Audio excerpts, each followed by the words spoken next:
Hello and welcome to Soteriology 101 Live. I have a guest with me today, as you can see. This is Dr. Bobby Conway, who is best known, at least by those of us who are on the internet very often, as the 1 Minute Apologist. I have admired his program for some time now, and welcome, Bobby, to the program. Hey, thank you for having me, Leighton. Glad to be with you. Tell me a little bit about your ministry, the 1 Minute Apologist. How did that get started? I know you've been on for over 10 years or so, so tell us a little bit about that. Yeah, this is a ministry. I didn't even really know what YouTube was when we started it, to be honest. I mean, it was kind of in its stages. And I just thought one night while I was hanging out with a worship pastor, hey, wouldn't it be cool to start kind of a little YouTube channel where we answer questions, apologetic questions that people have. And so as we dialogued about it, he said, yeah, we can kind of do like a black and white background and put some, cool music in there because not everybody's going to be interested in apologetics. So if we can try to do something high quality, and we started that off. And honestly, I didn't even, know what to expect with it. And I was doing that while I was pastoring a church that I started for several years. I resigned over a year and a half ago, and now we're trying to get this as a full-time ministry in the process. But yeah, it's just been a really neat thing, been able to have a lot of world-leading experts in the areas of apologetics and philosophy. We've got over 1,000 videos, and we'd love for people to go to our channel, to like, subscribe, and to share it with others. Well, I highly recommend it. 1 Minute Apologist, guys, if you're watching, go and subscribe to him right now and to his channel. He does a great job with that. Now, I've noticed that in early years, you were kind of sticking it to around 1 minute. And then over the years, you had 1, 2, 3, or 4 minutes. And so I think maybe I could be known as the 1 hour soteriologist who sometimes goes 2, 3, or 4 hours. So, right. Yeah, we're getting back to that. We just shot some videos recently that was fun, where I was on a timer with a countdown from 60 to 1 second, and those are going to be produced because we thought we need to go back to just doing the 60-second deal. And then I've got a weekly podcast and, engage on weekly, YouTube live sessions and stuff for more content. But I think that soundbite culture is important to pull them in. Well, I need to learn how to be brief, more brief. Now, to my credit, I have tried to do more 5 to 15 minute type of broadcast to try to more succinctly pull things together. But I'm a little bit long-winded, as those in the side chat know very well, who are making funny comments. So yes, that's just the way that it works. Sometimes we go a little long here. But our theology geeks, we can go for hours on end talking theology, especially when there's a pandemic going on and we're all locked in our houses. So we're all enjoying the time that we have to study further into theology. But one of the things that really got my attention more recently was a broadcast that you just did answering the question, what is Calvinism?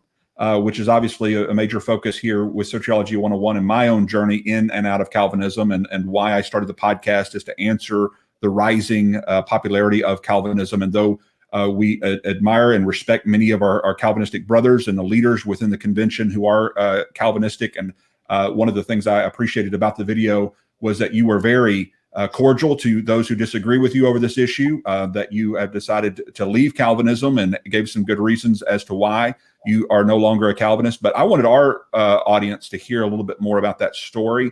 So why don't you tell us a little bit more about that? Yeah.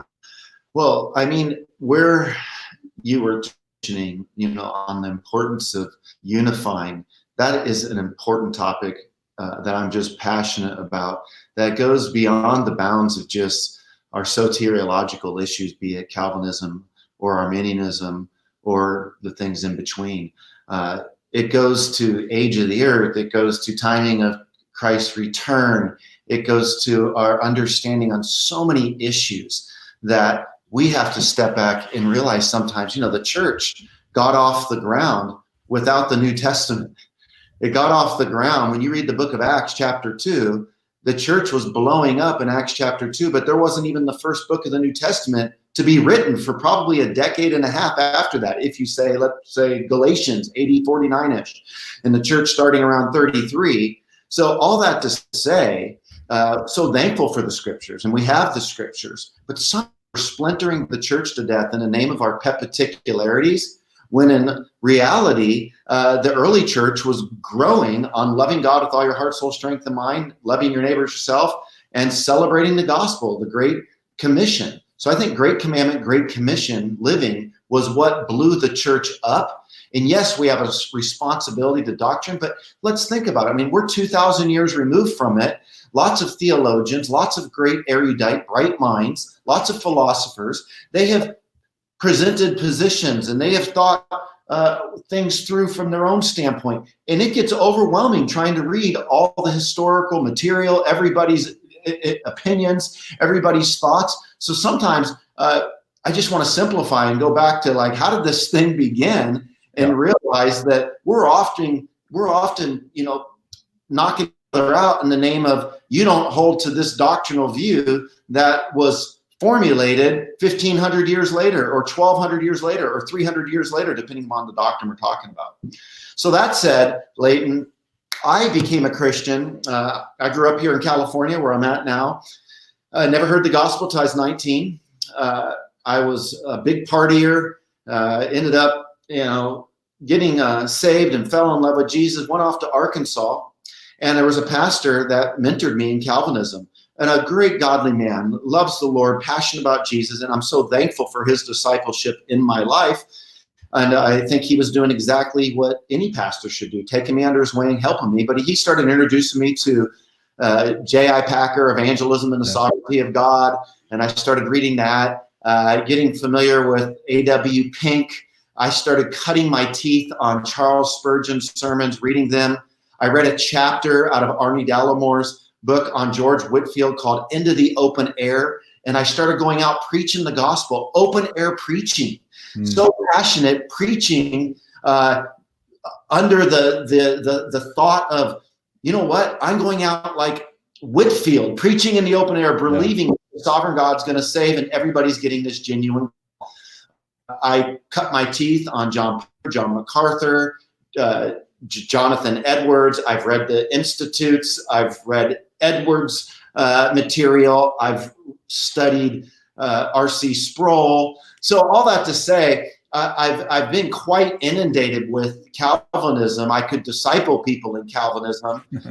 I could talk about it. And at the same token, at some point along the line, I started having some questions about Calvinism. And not only that, Leighton, I found myself having questions about other theological issues that I prematurely committed to, like being a pre-tribber and committing that. And I think what happens in discipleship is we often see people get saved. We hand them this bag of beliefs and say, hurry up, commit to it. You get saved Wednesday, you go to membership Sunday, you sign on these beliefs, and you never had a chance to interact and read them. And what we do is we set people up to have a crisis of faith because they prematurely commit to positions without reading other positions that down the road are going to create angst in them once presented with it. Right. Well, tell us, I know one of the accusations I get pretty regularly is that, and I know Michael Brown, Dr. Michael Brown has the same accusation. We're both former Calvinists and are often accused, well, you obviously just don't understand Calvinism. And I recognize that Calvinism is not a monolithic group, meaning that there are different kinds of Calvinists, there are different heights of Calvinism. In fact, all the names of the individuals you just mentioned all fall in different camps along the lines on soteriological differences among themselves even. And so to call yourself a Calvinist, I think even by the honest Calvinist own admission, doesn't necessarily mean that you adhere to everything, for example, John Piper says. There are a lot of people who are considered Reformed and Calvinistic who don't like that John Piper calls himself Reformed, in fact. And so oftentimes when you misrepresent a form of Calvinism, you might be misrepresenting a particular kind of Calvinism that they think should be represented in a different way. And it's impossible to try to represent all of what Calvinism holds to. But what kind of Calvinist were you? Maybe that would be the way to describe this, is what did you affirm as true, maybe with regard to the tulip, maybe with regard to how salvation works, the order salutis, so to speak. Maybe just describe for our audience, what did you affirm as a Calvinist? I do think you bring up an important point, Leighton, as it relates to people having these different nuances within a tradition. And where I'm at now is even where I was as a Calvinist, and that is I want to be a unifier of rhetoric. And so I love like the statement, Leighton, with Jonathan or with George Whitefield and John Wesley, when it was asked, hey, do you think that Wesley's going to be in heaven, to the Calvinist Whitefield? Yes, I think he'll be so close to the throne, I'll be lucky to get a look. And I paraphrase. And I love that attitude. So for me, it was tulip would be the way that I understood my Calvinism. So for total depravity, you were so depraved that, the illustration, it's not like God throws you, a life vest. You're at the bottom of the sea, dead, and he has to come down and breathe life into you so that you could even respond by faith. The unconditional election, not based on any condition that, I could, offer my faith or anything, limited atonement. I ascribed to that Jesus on the cross, he paid for the sins of the elect, irresistible grace, that everybody whom he paid for on the cross for their sins, those ones would be saved, because they were chosen before the foundation of the world, and God's irresistible grace would help them. And so I believe that on unconditional election, because, based on my total depravity, I was in no condition to, put my faith in God. I believed in a limited atonement. And then perseverance, or what Sproul referred to as preservation of the saints. Yeah. And so you sound a lot like me. I mean, that's pretty much what I would have ascribed to whenever I was a Calvinist. I believed tulip. I used tulip as an acronym and explanation of what I believed. And you seem to go through that very easily in understanding what you believed. So explain maybe why you're no longer ascribing to the 5 points of Calvinism. Francis Schaeffer, who died in 1984, was a great Christian apologist. And he went through a season of withering doubt, Weltschmerz, this existential that he experienced. And he told his wife, Edith, that he had to think the thing from the ground up all over again. For me, some of the people listening right now might know that I wrote a book called Doubting Toward Faith. And doubt means to be a splinter in your mind. It splits, and you can't stay there. Doubt toward belief, or you'll doubt toward unbelief. What happened to me, Leighton, is I found myself at some point along the way needing to just rethink everything that was given to me, not because I was wanting to be like an emergent church guy or some skeptical doubter, but because I genuinely wanted to honor the Lord with my mind and be a good steward of making sure that I haven't just taken what people have given to me. And not only that, I was able to look, Leighton, and go, there's so many people that are passionately in love with Jesus and believe in the gospel that might not hold to this particular view or that particular view. And so I just found myself resisting. There was a season where I felt labels. I had to figure out what I was. And that meant I was a mature Christian, right? If I could say I'm A, B, C, D, E, F. I got to a point where I thought I want to really not be influenced by just the label and just see what the scriptures are teaching and appreciate these teachers and their streams of thought. But my goal wasn't to come out and say, I'm a Molinist, I'm an Arminian, I'm a Calvinist, I'm a young earth, I'm a age earth guy. My goal was to truly just understand scripture in the context of being faithful to loving God with all my heart, soul, strength, and mind, my neighbors, myself, and sharing the gospel. So that invitation to myself, I was trying to conquer knowledge, Leighton. And the reason I'm answering your question a little slower, because the process for me, it wasn't like I just had one thing that woke me up. I was in the midst of trying to rethink this thing because I was struggling with so many doubts, because I prematurely committed to positions that I hadn't really had an opportunity to think through alternative positions. And I think a lot of people do that. Not only that, Leighton, left brain, right brain. People who are right brained, your musicians, your artists, there's a reason they are often more prone to depression. They don't often stay in a continuous brain state. So your left brain analyzers that don't ever struggle with some of the doubts and stuff, they just cut these decisions and feel analytical, and they're emotionally removed. Well, I'm very analytical, but I'm also highly emotional, artistically wired. And so that I resist boxes from my right side, but I recognize I need box from my left side. And so I realize the importance of doctrine and boundaries. But see, some people want to be as conservative as they can be about their conservatism. I want to be as liberal as I can be about my conservatism without slipping into heresy. Because when you're as conservative as you can be about your conservatism, call it whatever doctrine you hold to, you inevitably alienate some. But when you're as liberal as you can be about the box, then you welcome those in. So for me, things like the sovereignty of God, which is what a Calvinist is so passionate about, I found myself wondering as a Calvinist if I overdefined the term sovereignty to mean more than what it is biblically meant to mean. And so out of good motives, right? I mean, I love my Calvinist friends. Like I don't have I don't have a bone to pick and argue with them.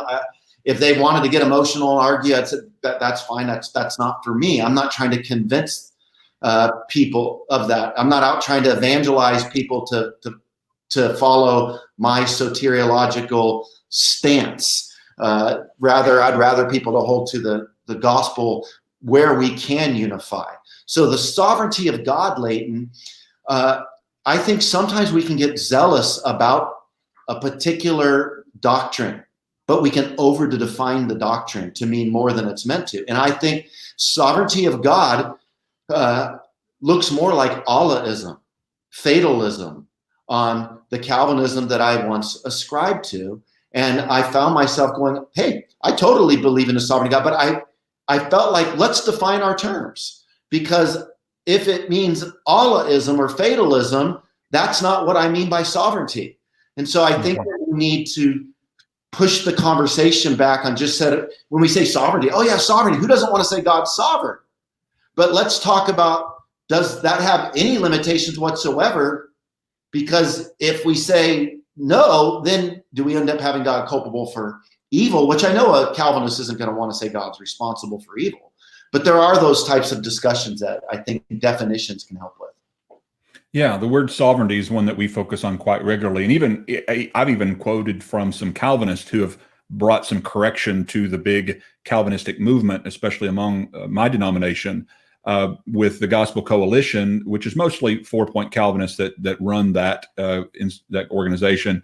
And so they're more modified or moderate type Calvinists, but they even have an article that talked about how we've really misused the word sovereignty and talked about how actually rarely it's used in Scripture. It's really just a transliteration of the word where we see Lord, Lord. Instead of saying Lord, Lord, we just say sovereign Lord, which is really just another word for Lord. And so the word sovereign is not really the proper word that they should be using to describe the meticulous providence of God. The word providence is actually the more precise word that they should be using, as the Calvinist is talking about more of a meticulous providence, meaning God meticulously, providentially ordains or decrees all things that come to pass. More particularly, the choice of whether you come to receive Christ or to reject Christ, that's ultimately within the sovereign decree, decision or control of God. And so to use the word sovereign, you're exactly right. We can over define that. And when you say Allahism, obviously some Calvinists would recoil at that because it seems like you may be trying to relate Calvinism to Islam. But even within the Muslim tradition, there are two strands or two streams of theology, some of which are more deterministic. I believe that's the Sunnis. I get them confused as which one's which. We talked about this in one of the other programs. Your friend David Wood would be able to tell you probably which side. But Allahism is what you're referring to, is even those within the Islam faith that hold to a belief in Allah that is more deterministic, meaning that he is ultimately decisively causing all things that come to pass within his sovereign decree or sovereign plan, if you will. They would use obviously different vernacular than maybe obviously the Christians would use, but it's basically the same, I guess, theological vantage point. So talk about maybe what are some of the dangers of that, if any. I mean, I understand this is a secondary matter. It's not something that we have to split over, but at the same time, there are some practical possible differences in this worldview. And so holding to a perspective by which you believe anyone and everyone can be saved because God has provided a means for every single person to be saved. How does that affect the way you do apologetics, for example? I do think, I receive what you're saying about maybe somebody listening and thinking I'm, making a Chrislam statement or, associating God with Allah in that way. I'm not doing that. I don't think a Calvinist looks at Allah and finds the God of Islam appealing. I think as it relates to how we communicate, God does what God does, that kind of language. I think that there is an element where I'm comfortable subscribing to, God does what God does. I mean, he is sovereign in that way, but we're not moist robots. We're not automatons. And so what happened to me, Leighton, is I started doing some evangelism. And one of the things I'd want to say as a Calvinist is that, whosoever, wills can be saved. When I'm out preaching, and I thought theologically that, only the elect are going to be saved, those who are predetermined, but I would say whoever, and it didn't seem genuine to me. I felt like it was inauthentic. I felt an integrity lapse in sharing that. So wanting to be whole, wanting to be consistent, I knew what to say theologically, but I found myself in a position of actually agreeing with the sentiment that every genuine can, whosoever will believe, because that's just not true. The limited who are atoned for can believe. And so that made it hard, because I felt like I would say whosoever will, and then, hey, if you do, then it was God's predetermined plan. And I felt like I was playing a little bit of a word game here. Yeah. That felt inauthentic to me. And so when I looked at scriptures, like we get told things like, God can't do anything, right? Well, or God, we obviously know God can't lie, or God, when we talk about God knowing everything, what does that mean? God doesn't know what it's like. God doesn't know what it's like to be an alcoholic, right? God doesn't, there are some things, God knows all logical truths, but he doesn't know everything. He doesn't know what it would be like to be a dog, because he's not a dog. So there's certain things that in our attempt, we have to be careful we don't overdefine omniscience. We don't overdefine these other categories either, because our motive's right, Leighton. We want to exalt God. Oh, he knows everything. But we can overdefine God's knowledge. We can overdefine God's sovereignty. We can overdefine all of these things, and it can be rooted in such a good motive just to lift up how great he is. But if we're not careful, we'll end up with these erroneous definitions. That's a good word. And I really do think, and I try to help my non-Calvinistic friends understand this, that Calvinists have a really good motive for their beliefs. They're really, I remember as a Calvinist, one of the biggest motives that really drove me was the idea, the concept. Oh, pull your, you got to introduce your dog? Yeah, he's having he's kind of needing a little bit of a. Now I'm jealous because I should have brought my schnauzers in. I should have showed off my dogs. he's jealous because he's not the center of attention. If he's like my pups, yeah. So you were late and he signed off, so we're good, bro. All right. Well, there is actually a question on the side chat I wanted to bring in from David Lewis. He's been on the program as well a couple times. He's one of our Calvinistic friends, and he asked this question. He says, "Bobby, if you could choose one or two scriptures that convinced you that Calvinism isn't biblical, which ones would they be?" Is there any passages that stand out to you that maybe really helped you to say, Calvinism may not be the best interpretation after all? I appreciate David's question, because that's the right question, right? Let's kind of go back to the scriptures. Let me answer it even in a more broad way. When I was feeling some of this angst on, where do I land here? And again, the angst for me as a Calvinist, struggling, doubting my Calvinism, paled, like it was nothing in comparison to like when I was doubting my Christianity. See, when I was in a place where I had a national platform as an apologist, leading a large church, and I hated my doubts. For every book that I read to try to conquer it, I learned 10 other books that I had to read. And I had to renegotiate my faith stance to be something more than just trying to find answers to the next question. I had to become like a little child again and trust in the simplicity of God's gospel. So for me, that was harrowing, that part. And I'm so thankful that God brought me through. And I'm just not hammered by that anymore, and I can help doubters. So that bigger doubt of whether Christianity is true, much more challenging than which system I'm going to hold to. Now, that said, for David, I would say that it's not about one or two scriptures on either side, because here's the thing. I feel like a Calvinist make a good argument biblically for Calvinism. And I think that a non-Calvinist, when you start knocking some of those points off the tulip, can make good arguments. Because there's a reason why there's so much struggle, right? I mean, we see stuff on human responsibility and the sovereignty of God, and some want to go to one side and others want to go to the other side. But it's not as if there's stupid Calvinists that are just hanging on to the sovereignty of God and stupid Arminians on the other side. There's a lot of sharp, godly people that truly do just want to honor the Lord. And depending upon, we're all a product of the books we've read, the mentors we've had, the schools we've went to, the Bible studies we've read. It all influences us. And if we could slow down, figure out what's influencing this person, where's this person at? So I start and go, man, I can find good verses on either side. My bigger question, how does all this fit together? That's where I would say Molinism.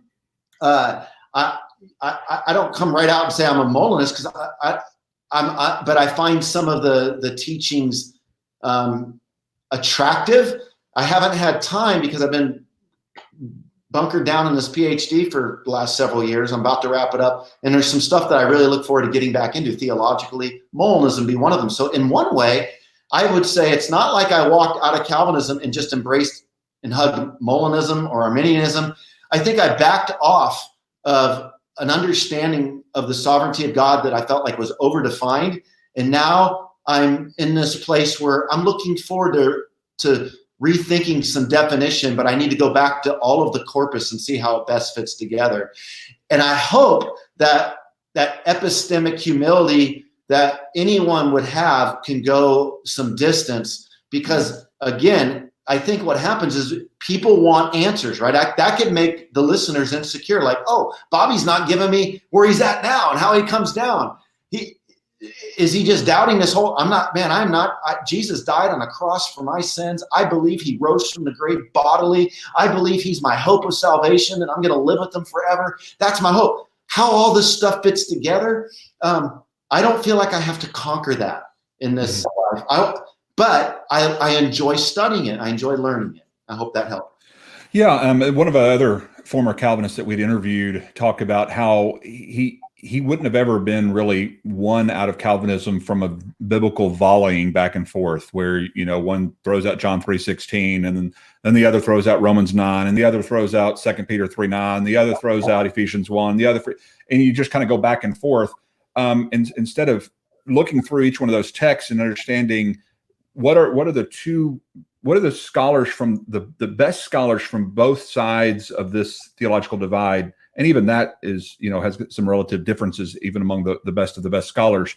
But what do both of them say from both perspectives, and how can I best come to understand them? And then which of those interpretations best fits the overall truth of all that we see throughout the scriptures? And it seems like that's kind of what you were saying, is like, what's the whole story telling us here? And it does seem to me, at least now, as one who was in Calvinism and is now not, that the simplicity has kind of come back. once I left Calvinism. The simplicity of God loves everyone. God sent a way for everyone to be redeemed. If you're not redeemed, it's because you have suppressed the truth and unrighteousness. If you are redeemed, it's because you've put your trust in the only one who can bring righteousness. That's Christ. And that's it. I mean, it's really that basic, that simple.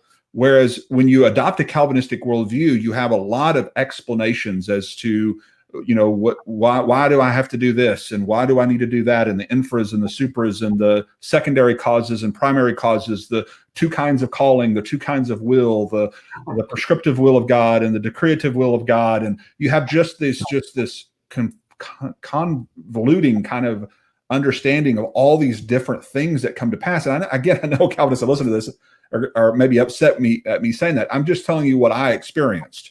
Yeah. When I left Calvinism, it just felt not only the freedom to be able to say truly anyone and everyone can be saved, and that, like you said earlier, that genuine offer of salvation to everyone, and feeling like it was genuine, but then also just this weight of, man, it's so much simpler now. It's just God loves you. He wants you to be saved. You can be saved if you believe in him. And I even know some Calvinists who would say that, but behind the scenes, they would have to explain it very differently. That sounds like they really don't believe what they say.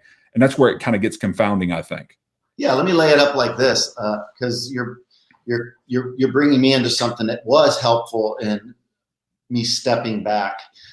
David Baggett, who is a great philosopher and just a great moral philosopher, I'm very appreciative of his work.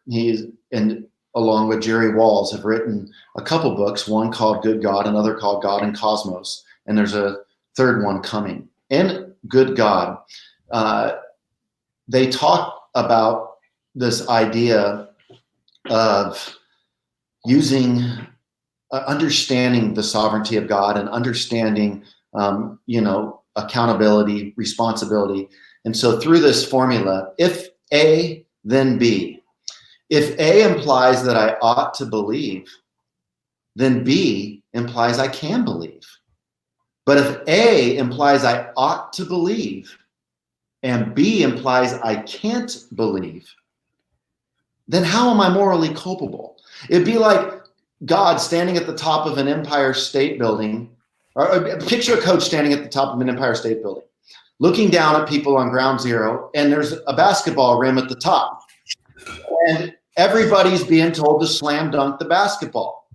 Well, you can't slam dunk the basketball, right? There's no way, right? Jesus pulls off the slam dunk for us, but if he didn't pull it off for everyone down there, then they're held accountable for something that they could never achieve. And that's the part where I felt like, okay, as much as we want to talk about sovereignty, as much as I wanted to talk about sovereignty, I needed to step back and think about, does that resonate? Does that sound like a good God? Now, I believe that a Calvinist just will have good answers and they'll have things to share and they believe that God's great. That's not what I'm saying. I'm just saying, in my thought, I had to sit there and go, if everybody ought to believe, and a Calvinist would say they ought to believe, no. Then if they can't believe, then how in the world should they be morally culpable?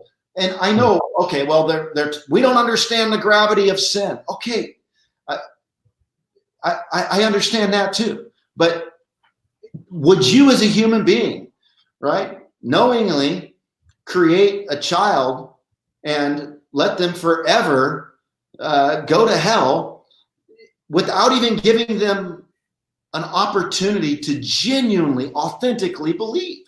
And that's the part where I think I started going, man. So that's that formula itself. I go, now some Calvinists might go, well, that's philosophy. Philosophy's bad. Colossians 2:8. No, bad philosophy's bad. Yeah. You can't deny, you can't say philosophy's bad as a philosophical statement, right? So, so good philosophy is good. And if A implies I ought to believe, then, and B implies I can't believe, then that became the real problem for me. That helped me to step back. Yeah, and there are two typical ways that Calvinists will deal with that problem, as you may be aware of. One is to say, well, it's not that you can't Mhm. It's that you won't. Yeah. And I had this with Chris Date, where we went back and forth over and over and over again. And I said, but you can't want to, because your wanter is broken, as R.C. Sproul puts it. You can't believe, and you can't want to believe because of the nature you were born with by God's decree, mind you, on Calvinism, according with the fall. But the fall again was according with God's decree as well. And so you can't really, that doesn't really escape the problem, because you can't want to. And there are enough scriptures that talk about the cannots that Calvinists use to support their view, and the scriptures where it uses cannot. If you're going to read them scripturally, then you've got to live with that as a cannot, not just a will not, because those scriptures of cannot come and cannot believe, which I think are more in regard to somebody who's been hardened in their rebellion to God, and therefore have been given over to their lust and their pride, and therefore have now been cut off because of their own sinfulness. And God says, okay, if you want to go that way, go that way. And he may harden them in that rebellion, or blind them in that rebellion, especially temporarily, to accomplish a purpose. And there is a condition of a heart that can grow so blind to and deaf to the voice of God that they no longer can hear it. But that's not a condition from birth due to the sin of Adam. That's a condition of a person who's grown hardened and calloused. And so those cannots apply to those kinds of individuals, not to everybody from birth. But the other way that they will often handle that problem is the same way David Lewis there in the side chat is handling it. Matter of fact, there it is. He just posted. I read your mind, David. I know you too well. This is the other way that a Calvinist will handle it. That we ought to keep God's law perfectly and not sin, but we are unable to do so. But God still will judge sinners for their failure to do the law. I mean, I think he means to follow the law, obviously. What does Bobby? How does Bobby say that applies to that issue as well? And this is where he and I talked about this last time, where we talked about the inability to pay off a debt doesn't mean you can't accept the offer of a benevolent father who's going to pay off your debt for you if you will simply check yourself into a Gamblers Anonymous. So you can. This is the thing, David, that we always try to push back on is, remember, God doesn't ultimately judge us for our sin. He judges us for our unbelief. Those who perish because they refuse to love the truth so as to be saved. In other words, he has provided a way of salvation. So those who are judged based upon the words of Jesus, according to John chapter 12, not upon just their being a sinner. Sinners are in heaven and hell. That's not the distinction between those who go to heaven and hell. The difference is in their faith. And so to say that they're going to be judged as sinners is actually not what our position is. They're judged based upon whether they believe or they don't believe, ultimately, for their sin. And I don't know, Bobby, you want to address that as well, or you want to talk about how you deal with that? I do. Let me. I'll come to David's statement. Let me say something about this can't verse won't. Okay.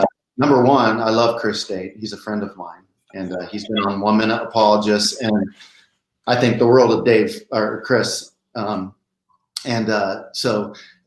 let me just share what I feel when I hear that. Right. So it's not that they can't, but they won't. All right. Well, so they can't, so they won't, or they won't, so they can't. So I step back for a little bit and I'm thinking about this, and to say that it's not that they can't, they won't, would be basically to say that they can, but they won't. Mm-hmm. What's the difference between saying they can't, but they won't, and they can, but they won't? Because if it's not that they can't, then they can. And if they can, then that kind of blows up what we're talking about here to begin with. So yeah. Plus, if you're a 5-pointer, you can't ever say they can, because the 5-pointer says that Jesus only died for the particular number. So they can't, because they don't have atonement provided for them. But a 4-pointer might be able to argue against that. But anyway, I wanted to throw that in there while you were still on the can'ts. Yeah, no, that's a good point. So yeah, if somebody's out there going, oh, that's a good one, they can't, but they won't. Well, just think about that. It's not that they can't. So they can. So I know Chris would have a retort. I'm sure he's a sharp guy. And again, I love Chris. But I don't think that language cuts it.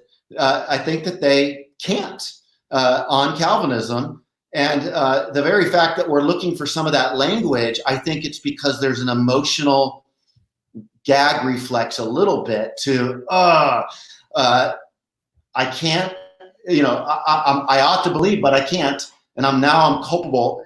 Now with Chris, he's a conditional, he believes in conditional mortality. So that's not going to be as drastic to the person who's going to hold to an eternal view of being separated from God.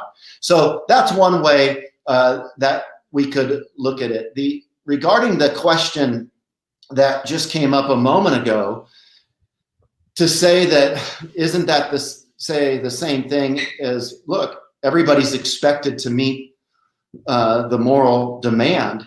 Let's look at it this way. John Hare, a great Yale philosopher, in his book, The Moral Gap, he talks about how there is this moral gap between us and God. So God's up here and here we are. And we recognize this moral gap. Well, what are we going to do? Some will try to reduce the moral gap down to assuage their guilt, to feel better about it. But simply reducing that standard down does nothing to change the fact that the standard's there. It might just give us a tease of conscience. Others will try to mete out that standard, right? The Jews, right? If I just do enough, and try to slam dunk the basketball on top of the Empire State Building. But that's just going to lead to moral frustration because we can't do it. So God, what he does in the person of Jesus, he closes the moral gap in the atonement through Christ. So Christ bridges that for us. So I'm not held accountable for not meeting the moral law. That's the wrong way of even looking at the question. I'm held accountable for not trusting in the one who did meet it on my behalf. Well put. That's excellent. Yeah, very well put. And feel free, David, to push back on that one, because that's one of the best answers I've heard to this. Because we're not saying, and this is something I've emphasized with Chris Date as well as David and other Calvinistic friends of mine. We're not saying that faith merits our salvation, and I think most Calvinists understand that. Date acknowledges it quite regularly, because I think he recognizes that's a faulty argument from the Calvinistic perspective. He recognizes that what we all have to recognize is that faith in Christ is giving us his righteousness. In other words, his righteousness is given to us. It's not that we're earning or meriting our own righteousness by believing, but instead we're putting our trust in his righteousness, and God graciously is imputing us with his righteousness. He doesn't have to do that for those who believe. He chooses to do that for those who believe. And so we need the atoning work of Christ. That's why we talk about Abraham so often, and it says that he believed and it was credited to him as righteousness. It doesn't mean Abraham earned his righteousness by believing. It means that God credited Abraham with the righteousness of Christ on the basis of his faith. Graciously, he didn't have to do that. There's nothing about his faith that merited it. There's nothing about his faith that earned it. And so when you understand that, once that kind of clicks, then you can't have that accusation anymore against your Arminian or your non-Calvinistic friends as a Calvinist. And that kind of takes away one of the major arguments that often is brought against us, is that somehow you think you're meriting or earning salvation because you freely believed versus being effectually caused to believe. And that's simply a false statement. It's simply a misunderstanding of how atonement works. It's a misstatement of how grace works, how the imputation of Christ's righteousness works. And I think once we understand that, then we recognize one of the Calvinist strongest arguments against non-Calvinism just simply goes away. Now, I guess kind of here towards the end of our discussion, what I would like to maybe hear from you more about is even the maybe more practical implications. You mentioned at the very beginning about how when you're preaching, you felt like you were more free to be genuine in your appeal, to make an appeal in evangelism, to say whosoever will come, and that really means anybody can. Is there anything else, like in apologetics? Eric Hernandez, when he was on, we talked about this, is that even your apologetic methodology is often influenced by your soteriology. James White is a presuppositionalist, as are many Calvinists, and one of the bases for his presuppositionalism is really based in more of a Calvinistic soteriology, whereas a lot of our evidentialist and other models or classical forms of apologetics tend to be more Arminian or non-Calvinistic types, like William Lane Craig, for example. So can you speak to that at all? Has that influenced you? Did your apologetic approach change any when you left behind Calvinism? And maybe talk about that a little bit. No, my apologetic approach didn't. R.C. Sproul is a classical apologist and obviously 5-point Calvinist. And so I would have been much more in line with a Sproulian stance as it relates to apologetics. But once again, with much respect for my Precept brothers and sisters, it's not like, I'm sitting here. I just think there's a lot from natural theology to be drawn out of, and I'm very interested in natural theology, and I think that there's some good stuff for discussion, good food for fodder. For me, as a Calvinist, the fear is you feel like to walk away from Calvinism, you're like getting a smaller God, because that's how the narrative is pitched, and who wants to go into belief with a smaller God? And so, and that's because of such an emphasis that's often put on sovereignty. Once I was able to make the connection that I felt like the term has been overdefined to mean something that I'm not comfortable with things like you ought to believe, but you can't believe, then I realized that the picture of God, if I'm really, really consistent, I had a harder time squaring agape as a 5-point Calvinist. I knew the things to say, like about Jacob and Esau and all that. I mean, sure. I did. But at the end of the day, what makes what I feel now is I feel like I'm holding to a view that God is sovereign, but there is responsibility, but yet God does love everybody. And so when you ask, Jesus, like, what's the greatest thing to do? Love the Lord with all your heart, soul, strength, and mind. Well, I think that's such an amazing quality of God. And I think sometimes we have to be careful because we can almost poo-poo the doctrine of love, like, oh, that's kind of wimpy or whatever. That's what the gospel is. He loves us, and while we're still yet sinners. Yeah. What makes it so beautiful. And so now I don't struggle with this tension of God's love, nor do I struggle with this tension of God's sovereignty. It fits better to me with what I see as the whole of Scripture. And when I go out and if I'm talking to somebody, knowing that God, I can genuinely say that God cares about that person, that he loves that person. And that is very satisfying. Now, what about those in the 1040 window who have never heard the gospel? Well, I believe that, I would hope that God would hold them accountable for the revelation that they've been given. And if they were to respond to conscience and respond to creation, the light of creation, the light of conscience, it's not because they're saved according to a different way. They're still saved because of what Jesus did in the atonement, but they might not have that information piece.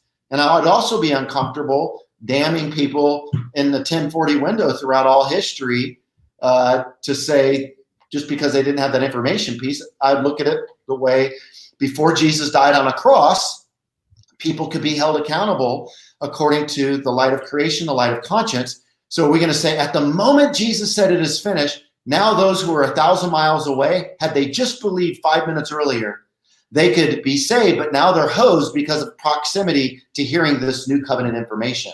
Or would God still graciously work with them in the way that he did to others?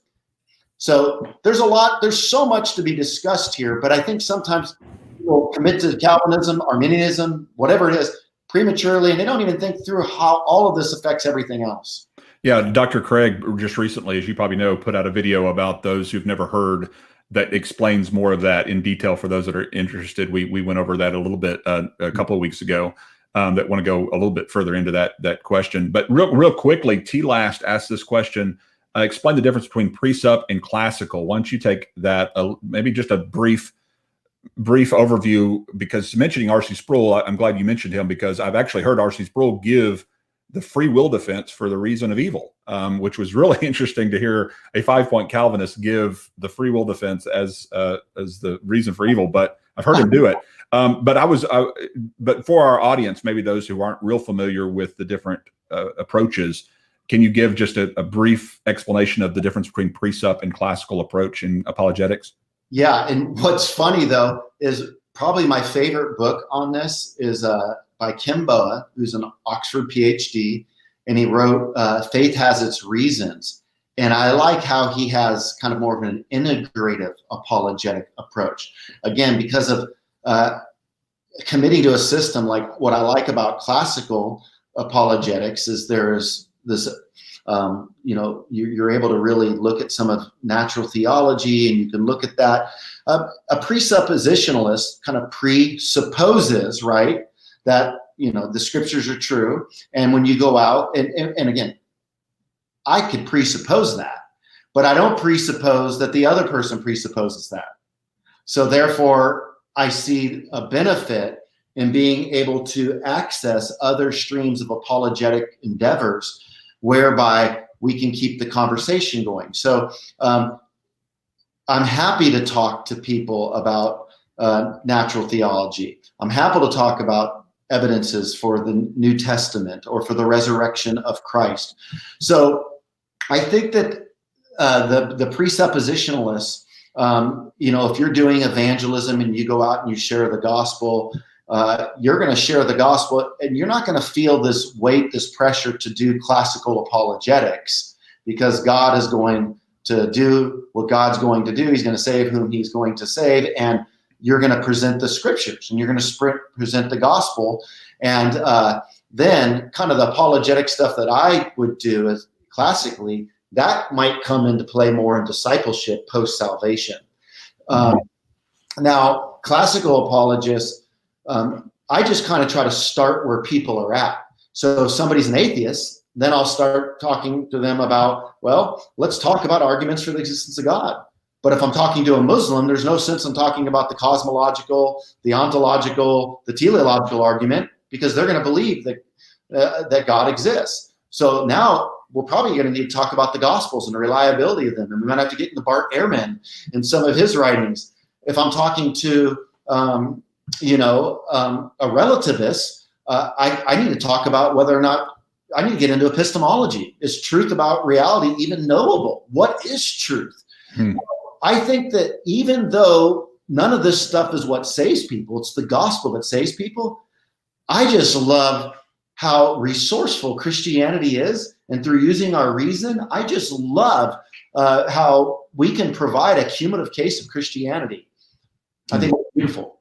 That's a great word. Irenic asked the question, what is your take on open theism? I know that we don't have a lot of time, but do you have just a quick statement about open theism, something that's rising in popularity, I think, more recently at least?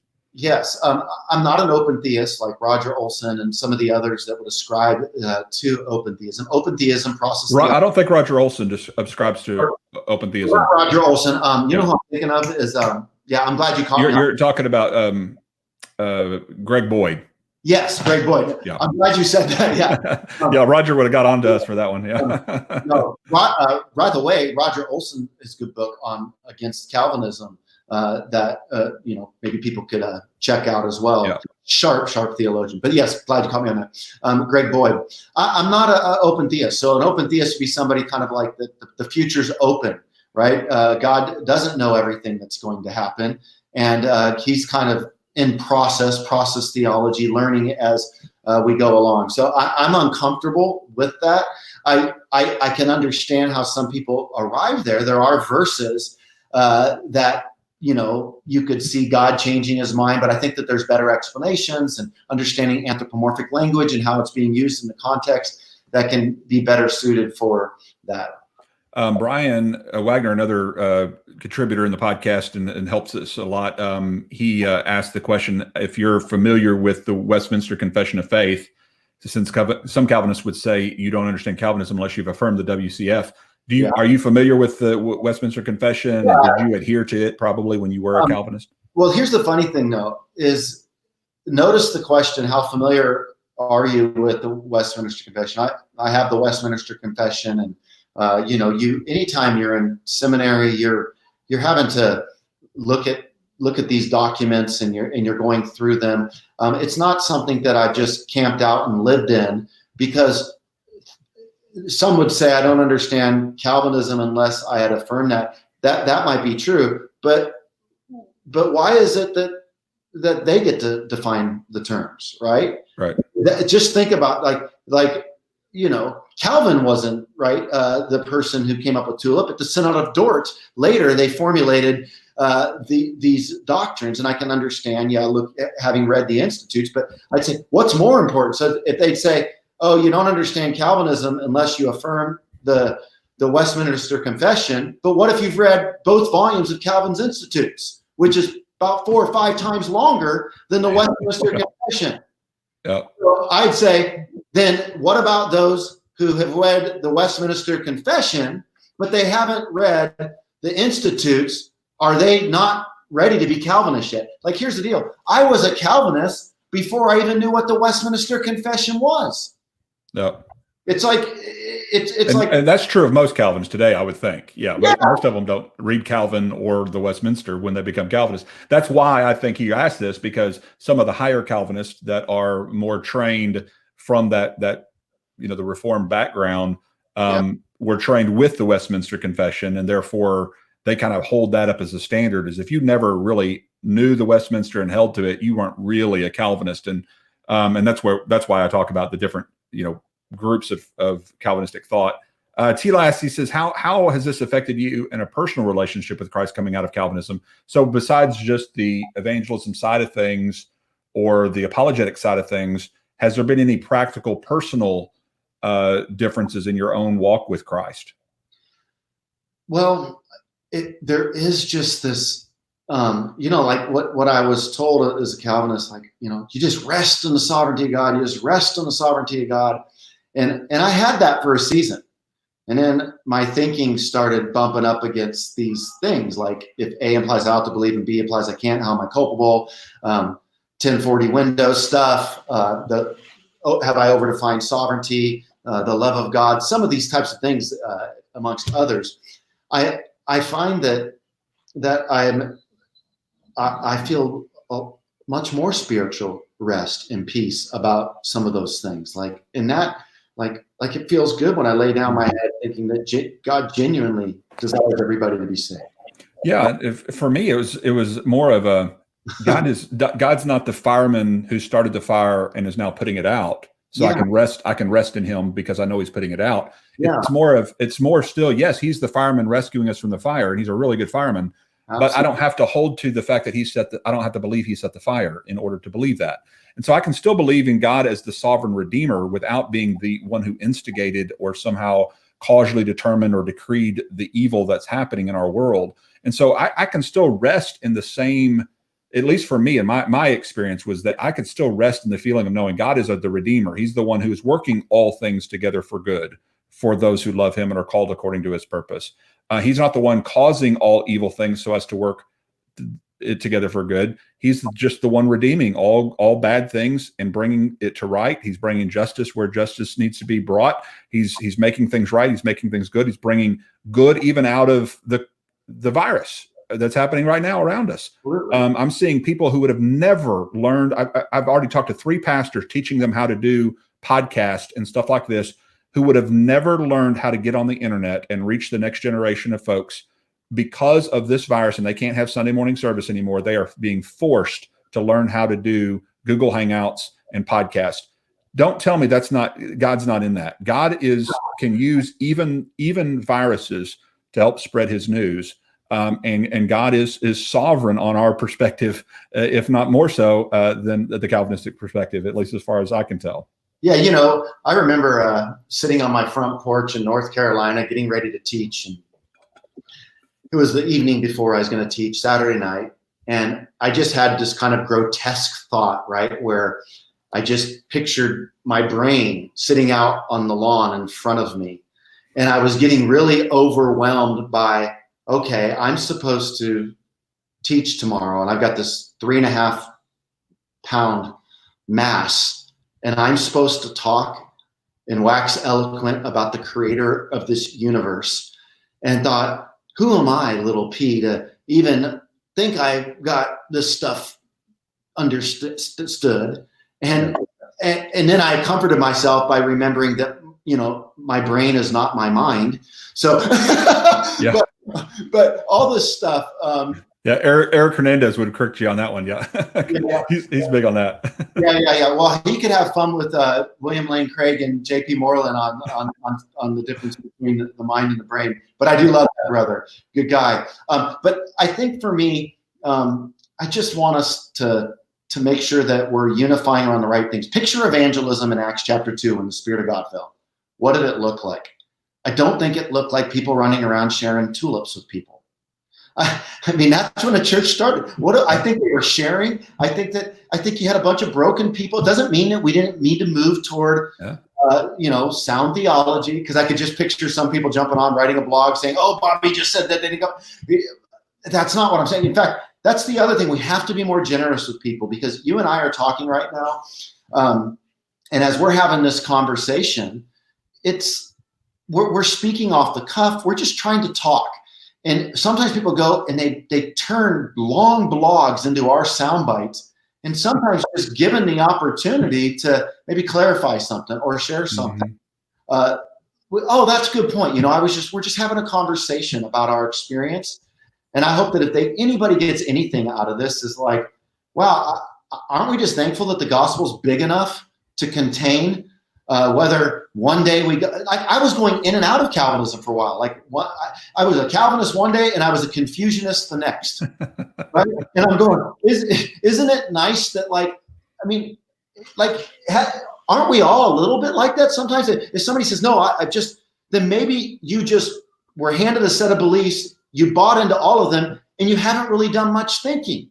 You don't allow yourself to think outside of your comfort zone. And anybody can preach to the choir, but I would rather say, let's have a symphony where we can come together, celebrate unity, and be okay with, I think that these are different viable theological options. And the gospel so big that the Calvinists and Arminian know in their hardest of hearts, they can come together and they know that they both believe in the death, burial, and the resurrection of Christ. And I go, from what I look at 1 Corinthians 15, that's the gospel. So why kill each other off in how we try to come through and particularize it? That's a really good word. Great word. Well, it almost is a word to end on, but I promised this one last guy, I'll give him the last question here. Sure. Kevlar here is a great brother, and we'll give him the last question. He says, why do you think so many young folks have become Calvinistic recently? In other words, this recent resurging of Calvinism is fairly new. A lot of John Piper's influence, I think, probably lends itself to that. The Young Restless Reformed is what they've been nicknamed, I guess, more recently. Maybe you could speak to that. Why do you think it's grown in such popularity? And maybe as the final. Well, I'll ask the final follow up to that after you give that answer, and we'll close with that. Well, just because something is growing doesn't mean it makes it, totally true, right? The new atheism movement was growing and burgeoning for a long time, and it slowed down. I don't think it.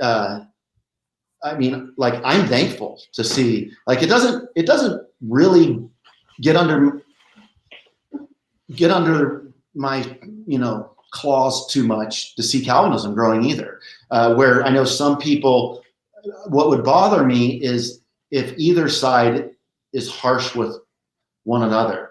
My concerns with Calvinism is just making sure that God is fairly presented as a God who does genuinely love everybody, and that's the part that I can struggle with that. But it's why is it growing so much with the young? I think Chandler and who I think is a wonderfully gifted Bible teacher. I've never met Matt, but I love Matt Chandler and his work, and Timothy Keller, all these guys together for the gospel. I think I would love to see Together for the Gospel be together for the gospel with people beyond Calvinism. Amen. I was going to go. I heard it got canceled, but I was going to be there. Yeah, see, that's great. And see, that shows that Together for the Gospel is bigger than just that stream, though a lot of them are made up of Calvinists. So sure. I think why it's growing, you've got, when you get at Louis Giglio and Passion and some of that stuff, there's great worship. I guess my message to the young is I look back, I mean, I'm a ferocious, I'm reader. I mean, I love studying, and I've been doing it for a long time now. And what's happening is it's the longer you like, even this PhD, I thought, man, I want to go in and just master a subject, and I don't feel like that's the case at all. It's just the more you learn, you're just humbled by this endeavor. And when I see all these young people committing, my only concern is sometimes they might be prematurely committing. And if they believe that's the only version of Christianity in town, we could have a future crisis of faith down the road. That I hope not. And I just think instead of trying to get people into a system, let's get them to slow down. I think the church needs to rethink discipleship altogether. That's what I loved about being a non-denominational church. You didn't have to sit there and do the Westminster Confession or the Augsburg Confession or the Common Book. I was free to look at all the different streams and give the church the different options. And so I think that it would be great to say, okay, you're a new Christian, you believe death, burial, resurrection. Great. I just want you to know that the church has been writing books for a long time. The last 2,000 years, there's been a lot of stuff. There's been a lot of debates. It's going to take a lot of time. Why don't you give yourself permission to conquer theological system, conquer learning, rather enjoy it. In the meantime, it's what I told my kids. I said, kids, I want you to love God, love people, celebrate the gospel, and enjoy learning. Don't commit to your positions too quickly. Some would think, well, you sound heretical. I'm not trying to sound heretical. I'm trying to protect my kids from what their dad went through. Yeah. A horrific thing I'm trying to say, if they'll look and go, wow, there's lots of options and I can take my time loving God, loving people, celebrating the gospel like they did in the book of Acts, then when they do make their decisions, they'll be slower to make it. And when they make it, they'll be a lot slower to doubt their way out of it. But if they make it quick and another book comes alongside, they'll quickly doubt. And I think that that's some of the reason for the doubt crisis today, because we feel like we've got to get people to commit to positions so quick. Right. That's a good word. I got to put this one up there for you. Our friend, Jonathan Pritchett, says, I love Bobby Conway. He says, the only person I'm happy to lose in a Twitter popularity contest. So I guess there's a vote thing that goes on for popular apologist, and Jonathan Pritchett works there at Trinity where I work, and he would be happy to lose to you, I guess, in the Twitter exchange. We had something that went down, with some sports recently, and we came out on top, and he posted that very. Well, man, it's been such an honor to have you on. We need to do this again sometime. I could sit and talk to you for hours on end, and I know the audience has enjoyed listening to you as well. And I know we had quite a few join along the way, so they made a lot now to learn a little bit about your 1 Minute Apologist. So tell us a little bit more one last time about that, where they can find you and what your ministry is all about. Yeah, so we've got a video ministry. You can go to YouTube, just type in 1 Minute Apologist and subscribe, like, and share the channel if you would. We've got over 1,000 videos there for you. I interview some of the world-leading experts on apologetic issues. We've got a great search engine, so you can see over 1,000 videos, and we just try to provide credible answers to curious questions, and we try to take complicated truths and explain them in simplistic ways. Well, God bless you in your work. Keep doing what you're doing. Let's keep spreading the love of God to all people. And thank you so much for coming on today. Hey, thank you for the time and the honor to be on your program. It was just fantastic, and all the best to you, bro. You too. God bless. Yep. Peace out.